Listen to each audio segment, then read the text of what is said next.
Okay, am I live? Okay, I think so. Hello, everyone. It's Dr. Manjiri Nadkarni, Ayurvedic MD, registered holistic nutritionist. Back here. Today, we're going to talk about an extremely important topic. And this is something that a majority of my practice, my clinical Ayurvedic practice is a lot based on digestion, as we believe the core of your digestion, like the core of your health is your digestion or your Agni, right? So I deal with, food allergies, intolerances, sensitivities, a lot in my practice, and that's what we're going to talk about today.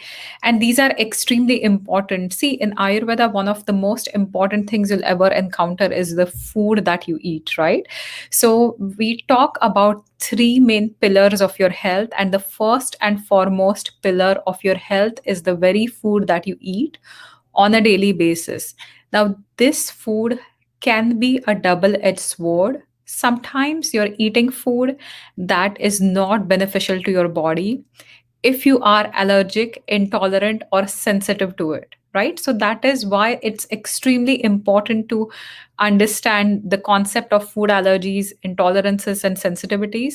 Because if you constantly eat something that your body cannot process well, or your body is, reacting to, you're getting a lot of digestive reactions. Sometimes, you could be crampy, bloated, tired, you could have joint pain. So there are going to be several different symptoms, which indicate that something's going on in the body, right? And if you're having these symptoms, it shows that the food you're eating is not really beneficial to you. And I don't mean each and every food that you eat, right? Again, so I can see a few people joining me. If you are watching this live, say a quick hi. I can see Hema here. I can see Radhika and Richa. Hi, thank you for showing up live. If you are watching this as a replay, you can put a hashtag as replay. And if you have any questions for me at any point of time, please let me know. And again, I'm back to my clinic. It's really nice to be back and start practicing Ayurveda. So let's talk about allergies, intolerances, and sensitivities, right? So the very first point is always try to understand if the food you're eating is beneficial to you or not, right? Do not fall into any food related traps or health food trends where you are going, gluten free. If you're not sensitive to gluten, it might not help you. If you are sensitive, 100% it's going to help you, and we'll discuss about that. Wanted to say a quick hi to Harsha as well. Thanks for watching this live. So the first pillar of health is your food. You always have to make sure that you're eating food that is beneficial to your body. If you are having an allergy, intolerance, or a sensitivity to a certain food, it is going to create a lot of inflammation in the food, right? You're also eating the factor that's creating this disease or any imbalance in the body. In Ayurveda, we call this as nidana. Nidana is any factor that's actually creating the imbalance in the body, and taking out the cause of the imbalance. Nidan parivarjan is the first line of treatment, right? And this is also one reason why I have such a good success in my practice, is because I test for sensitivities. I focus on, if the food you're eating is working for you or not. So let's talk about allergies, sensitivities, and intolerances, because these are one of the most commonly, understood concepts. At the same time, they're also very common. um, so thank you, Harsha. Thanks for the kind comments. um, these are going back to food allergies and intolerances. Food related reactions is how I would group everything. Whether it's an allergy, whether it's an intolerant, whether it's a sensitivity, it is something that your body is reacting to for a certain, reason. And these are also extremely common. And there are a lot of myths floating about it. An example is, oh, I've eaten it all my life, I shouldn't react to it. But personally, from my experience, I was reacting to gluten for a long time. Now I'm not reacting to it, right?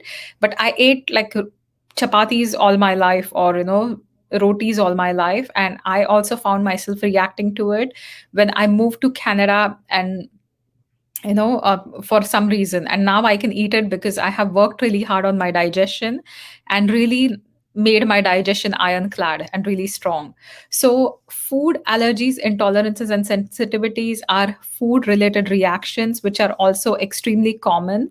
They're found commonly in people today, and they account for at least 10% of reactions. Like they say that allergies impact 4 to 7% of children and 1 to 2% of adults. But if you look at the whole group, it's maybe 10 to 20% of people could be having these issues as well. So let's talk about what exactly these are, right? So an allergy is something, peanut allergies are very common in childhood. Nut allergies, we talk about nut allergies or anaphylactic allergies. So essentially anaphylactic allergy is when you eat something, you have an immediate reaction that could lead to closing of the throat. You might have trouble breathing, and it has the potential to cause death, right? That's why it's known as an anaphylactic reaction. And this is a very severe reaction, and this is why some children or adults even carry EpiPen. Shellfish reactions or reactions to peanuts or other tree nuts like cashews and all are very common when it comes to anaphylactic reactions, right? And a true food allergy, if you look at the food allergies or true food allergies, the symptoms will be either immediate or a few hours after eating, right? So we're talking about the first component, which is the food allergy. Anytime you have a true food allergy, you're either going to get immediate symptoms or you will have some symptoms up to a couple of hours after eating. So sometimes these symptoms could be hives, or you could have wheezing, right? Or you could have vomiting, or you could have that anaphylactic reaction where your throat feels like shutting down, you feel like you're getting puffier, and that time you might need an EpiPen, which will kind of help you get rid of that reaction. And these can be life threatening as well, right? So typically what happens with food allergies is that there is immunoglobulin E, IgE, right? Antibodies, these are going to lead to activation of mast cells and release a lot of histamine in your system and a lot of chemicals in your system, which are going to cause the allergic response, right? And it could be to cow's milk, it could be to soy, wheat, peanuts, tree nuts, shellfish, eggs, different kind of fish as well, right? And typically peanut allergies seen in kids, or certain of the dairy allergies seen in kids can, as they grow out of it, and nobody knows why or how, right? So I have had so many children who were reacting to tree nuts when they were kids, and they grow out of it, because your body changes over a period of time. If you work on your digestion and all, you can grow out of it. Hello Usha ji, hello Uttam ji, hi Anita, nice to see you. So these are food allergies, right? So they're IgE mediated. You're seeing symptoms instantly, either right now or within a couple of hours. And they could always have some body reactions like hives, wheezing, or vomiting. They're not always related to your GIT or gastrointestinal tract, right? On the other hand, we are going to talk about sensitivities and intolerances. One of the most common intolerance is lactose intolerance, right? We talk about lactose. And lactose intolerance is when your body does not produce lactase, which is the enzyme required to digest lactose, which is milk sugar, right? That is purely what's lactose intolerance. And intolerances are not typically life threatening. Sensitivities are not life threatening. They're milder. They can cause a lot of issues. They can cause you to be bloated, gassy. A lot of the symptoms are related to your gastrointestinal tract. You might have some other symptoms as well, like hives. But again, when it comes to sensitivities or intolerances, they are more related to the IgA or the IgG. So the immunoglobulins in the world are different. It can be an IgA or an IgG reaction. And that is one of the reasons why when you do a patch test in kids, you do a patch test for your allergies, and sometimes things don't show up. So that is because you're looking for different immunoglobulins. And a food sensitivity might also have an allergy like symptom. Sometimes you could have rashes, sometimes you could have asthma, sometimes you could have stomach cramps, constipation, diarrhea, headaches, brain fog, joint pain, migraines. So symptoms could be like you could have any kind of symptoms, and symptoms can come up to 72 hours. So they're not like immediate reactions. You could have the symptoms up to 72 hours of the exposure to the allergen or the food, that's creating issues. Now, a lot of sensitivities, you could be sensitive to a certain food, which means that you're going to have some reaction to the food, right? And these sensitivities, can be understood because of issues with your gut, right? So one of the best chapters in Ayurveda, we talk about grahani rog and all your everything related to your digestion, agni. So I'm saying Ayurvedic terms because I know a few Ayurvedic doctors are online as well who are catch and practitioners are online as well who are catching up the stuff. So um, a lot of the treatments for digestion are given in Charak Samhita in the Grahani chapter itself. So everything to do with your small intestine and even how to balance your digestion, it's all given in Charak Samhita itself. So understanding this, and we talk about gut permeability, right? So if you're eating food which you're unable to digest, right, we're talking about how this occurs. If you eat something but your digestive power is not as strong, or your digestion is not strong, you're not secreting enough enzymes, you're eating too much for the enzymes that you have, or you have a lot of other inflammation going on, you might have a lot of immune issues already existing in the body. At this time, you're not going to break the food down in your body. So when your food isn't broken down to tiny particles, it's not going to reach its end process. An example is, if you're eating protein, most protein is going to break down in the body through protein digesting enzymes into what we call as amino acids, which are the smallest units of protein, and then they go into their body doing their own job. Some will go towards your muscles, some will go towards building collagen, so they'll do different things depending on what kind of amino acid it is, right? But in case you fail to digest the food because you don't have enough digestive enzymes, you don't have enough digestive capacity, these complexes, your body doesn't know what to do with it. So it's an undigested food. Sometimes your body perceives it as a foreign substance. It could relate to an immune complex, and these complexes can further start going about circulating in your body. An aspect of this again in Ayurveda can be understood as ama, or undigested food leading to different issues, right? And wherever we find the weakness in the organs or an inherent weakness due to genetic predisposition, you will get certain condition there, and that's how the intolerance or the sensitivity will manifest as a disease or as a symptom. An example is, four people eat gluten, right, and they are sensitive to gluten. Some of them might get celiac disease, some of them might get a non-celiac sensitivity, gluten sensitivity, others might get joint pain, a fourth person might get brain fog, right, the fifth might get like constipation. So depending on the strength of your organ system as well, depending on what you're eating, how your digestion is, where it's like circulating, where there is an inherent weakness or where there is a genetic predisposition. And that is why even with dairy you'll find some people have eczema, some people have diarrhea, some people have constipation. So the presentation always depends on different factors. Now this is getting a little bit technical.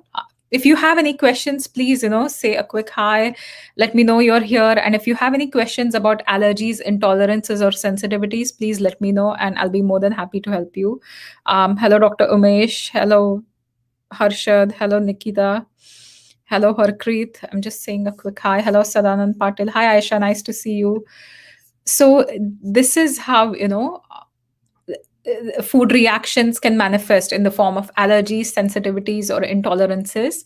And typically, intolerance, we talk about lack of enzymes, as I had mentioned before, with lactose or lactase. Lactase is the enzyme, you're not having the enzyme lactase, so you are lactose intolerant. Now, the interesting part that I see is, I have a lot of kids that come here for digestive issues or skin conditions. Typically children, I'll see them with eczema, they have purplish hue under their eyes, which is known as dairy shiners, and they have chronic digestive issues, constipation, sometimes they vomit, sometimes they have diarrhea, skin patches, skin rashes. And most times I see their parents have already taken the lactose out. So they've been put on lactose free cheese, they've been put on lactose free yogurt, they've been put on everything lactose free milk, right? But the one thing to understand is, if there was a lactose intolerance, this would work. But unfortunately, what ends up happening is, there are sensitivities to the milk protein. It's not always a case of lactose intolerant. It is usually a case of sensitivity to either of the milk proteins. There is whey or casein, which are two of the main milk proteins, and you could be sensitive to either of the two or both of the two. So in this case, taking the lactose out, drinking lactose free milk is still going to continue with the symptoms because you're not focusing on the root cause. Yes, Dr. Sadanand, that's a really good one. Thank you. Uh, Psoriasis, again, is another factor. Psoriasis, there's also a lot of emotional or mental stuff going on. There's a lot of emotions, there's a lot of stress, and that's what triggers, right? But if you look at the etiology of stress as well, anytime you're in that fight flight mode, it directly impacts your digestion because your sympathetic parasympathetic don't work together. So every time you're stressed, yeah, your body doesn't feel it a necessity to digest your food because you're facing survival issues here. Every time your body perceives a threat, it thinks it's going to die, it has to live, right? When you want to live, your digestion doesn't really matter to your inherent system, right? It matters a lot when it comes to your health, but when it comes to the inherent stress system, it's not going to focus on digestion. And this happened because of years of the hunter gatherer days, right? So this is extremely important to know. So the food allergy is always going to be something that's an instantly mediated either within 3 hours. Sensitivities, intolerances can take a lot of time, and the symptoms could again be different. And let's talk about some of the common triggers. So, one of the most common triggers that I see is gluten. Gluten free, people are going gluten free nowadays a lot more. But one thing you have to identify is your reaction attributed to gluten sensitivity? Then taking the gluten out is going to matter. If you react to the proteins in the milk and you go gluten free, it's not really helping you. So, when it comes to allergies, intolerances, or sensitivities, the one factor that is extremely important is to identify what is the exact food you're reacting to and taking that out. Taking something else out might not help, right? So, thank you, Anuradha. Why are these issues on the rise according to me? So because we live in a place, or we live in a time and era where we are more stressed than before, where we don't have the best digestion. We are looking at fast, quick, easy fixes for our meals. If you look at how many smoothies are being sold on a daily basis, and packaged foods which are labeled as healthy, are on the rise. At the same time, we're getting super disconnected with an actual food, right? So when you are bombarding your body with health stuff but not giving it any breaks or rest or whatever it requires, your immune system again is never going to be balanced, right? And again, there's more pollution as compared to 50 years ago. There's so much more population as compared to 50 years ago. The water is changing, the soil is changing, a lack of nutrients. So there are going to be different factors. Again, Sadanand Patil is asking me that, talk about IBS management. Now, irritable bowel syndrome is a very vague diagnosis. If you ask me about it, it's a very vague diagnosis, right? So, irritable bowel syndrome literally means that your bowel is irritated. Nobody's telling you why. So, most common cause of IBS is, first, you're having some hidden either allergies, intolerances, or sensitivities, and taking this out. Whatever you're eating that's reacting in your body, that's causing all those symptoms, you have to take those out. That is the first line of management when it comes to IBS or any digestive issues, right? Dust allergy, again, is also very common. So what also ends up happening, there are cat allergies, allergies to dog, pet dander, environmental stuff, pollen, different ones. So certain allergens in the environment can also trigger your body to secrete too much histamine and cause a lot of reaction. Now this also happens usually if you look at the base of it, there are digestive issues underlying which have not been talked about. And also that your immune system is out of balance for most people. So immune balancing is extremely important when it comes to external allergies to dust or um, any pollen or something. And I work with a lot of my clients to help support heal their digestion. I've had really good success with cat allergies or environmental allergies as well, but it takes time. It's not going to happen overnight. It's going to take 3 to 6 months to really help heal your gut. And then you will see a lot of improvement even with the environmental allergies or environmental sensitivities, right? So these are a few concepts I wanted to talk about. Now, we spoke about gluten related reactions. Dairy is another common one, right? And dairy can be a major trigger. You could have inflammation and also skin reactions. One of the other signs that you are reacting to the milk, that you drink, is you have maybe constant eczema and postnasal drip, or you're constantly congested. In children, if they have constant ear infections, that's another sign that the milk, they are reacting to one of the proteins in the milk. Some people have reactions to nightshades as well. So when we talk about nightshades, tomatoes, potatoes, peppers, eggplants, typically the presentation when it comes to nightshades is joint pain, right? You have severe joint pain or arthritis, and taking these out is going to help. And then there is something new that I am seeing a lot in my clients, and that is known as histamine intolerance. So histamine intolerance is when your body either does not produce an enzyme known as diamine oxidase, which helps break down the histamine in the body, right? And histamine intolerance is when you're producing like a lot of histamine. Either you're having foods that are high in histamine, or you're unable to break down this histamine, right? And any fermented foods, sour foods, pickles, can lead to excess reactions. They can lead to hives or wheezing or asthma like symptoms, which are then attributed to histamine intolerance. So your body is actually presenting a lot of histamine. Classically, when it goes to histamine intolerance, I see pitta dominant people tend to produce more histamine, and sometimes even vigorous activity or exercise can produce excess histamine in the system, right? So that's known as histamine intolerance. It does not like you're not degrading the histamine that your body produces, and that is causing reactions in the body. So that's what this means. So I hope this was some good information.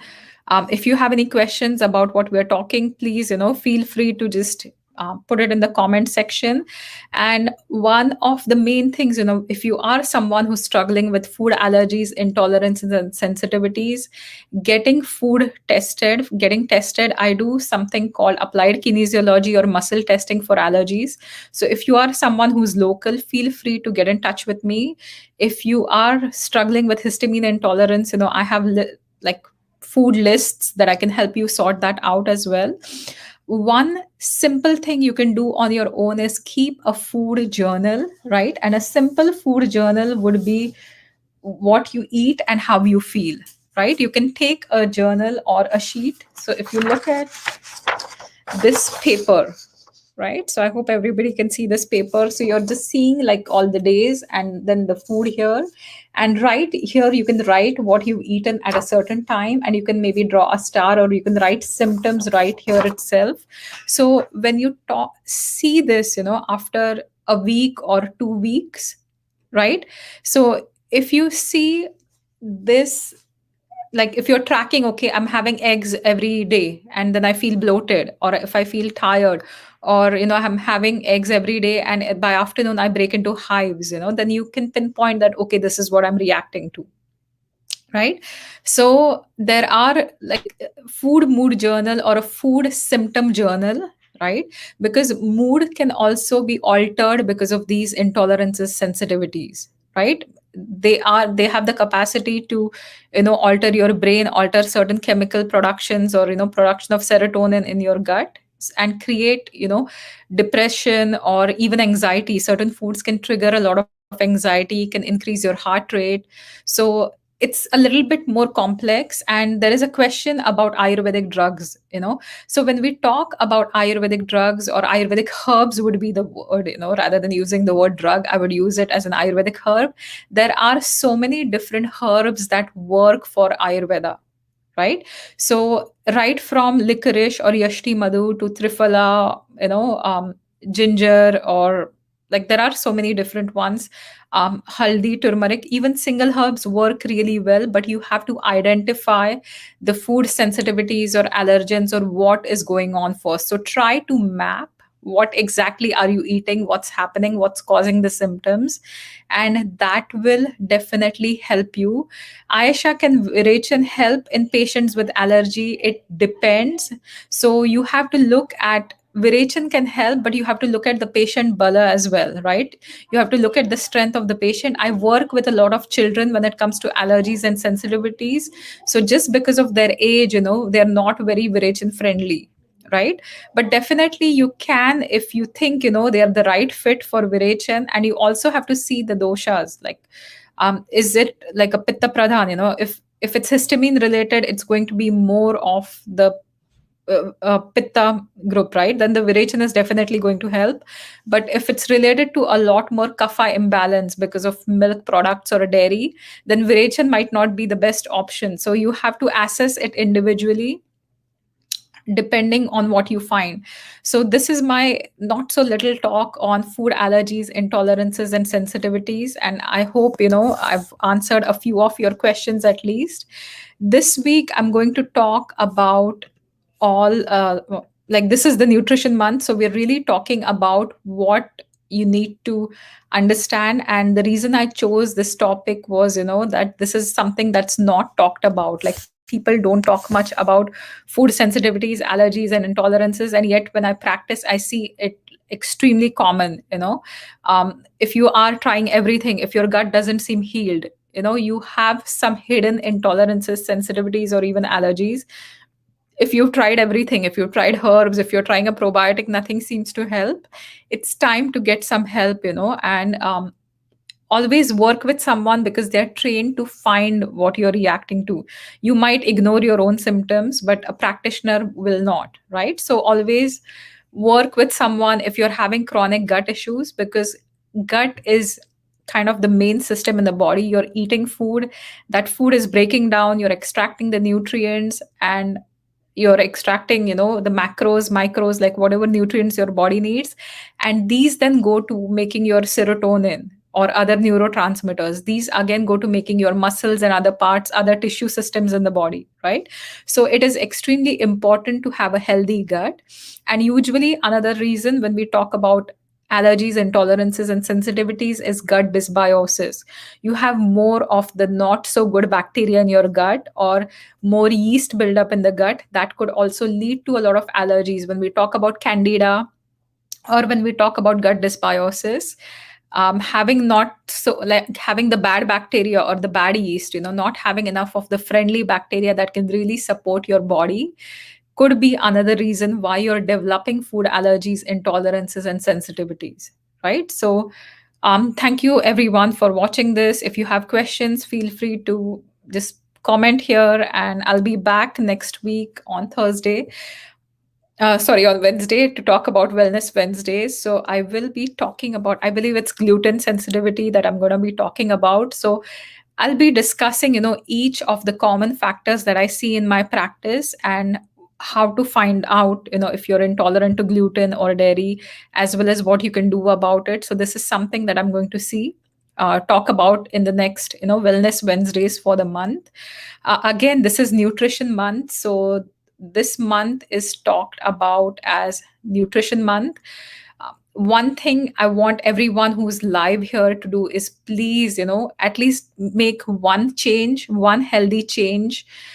So you're optimizing your nutrition, just implement one simple change, which is really going to help your nutrition,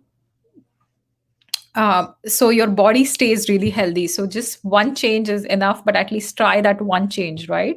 Thank you so much, Aisha. Thank you so much, everyone, for your comments. And I will see you next Wednesday. Have a fantastic day. Bye for now.